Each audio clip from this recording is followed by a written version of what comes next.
અને બારેજા ધામ આવવા નીકળો, ત્યાં 500-1000 રૂપિયાનું પેટ્રોલ પુરાવો, વચ્ચે ભૂખ લાગી હોય તો નાસ્તો કરો. એ બધી વસ્તુ તમે કદાચ દર્શન માટે, બારેજા ધામ આવવા માટે કંઈ પણ ખર્ચ કરતા હોય, તમારા પગ દુખાડતા હોય, હાઈવે થી અહીં ચાલીને આવતા હોય કે 50 કિલોમીટર થી ચાલીને આવતા હોય કે 100 કિલોમીટર થી ચાલીને આવતું હોય, કોઈ 200 કિલોમીટર થી ચાલીને આવતું હોય, તો એક જાતનું તપ છે.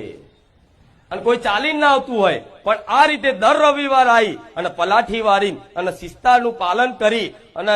1 કલાક ખાલી આ રીતે બેસી લે ને શાંતિથી અને ધ્યાનપૂર્વક આ શબ્દોને કાનેથી શ્રવણ કરે અને હૃદયમાં ઉતારી લે ને, હું મેલડી એવું કહું છું, હું રોમવારી મેલડી એવું કહું છું, ખાલી આ જ ભાવનાથી અને આ જ લક્ષ્યથી ખાલી 3 મહિના મારા ધામમાં ટકી રહેજો. 3 મહિનામાં આખું તમારું જીવનના પરિવર્તન થઈ જાય તો હું રોમવારી મેલડી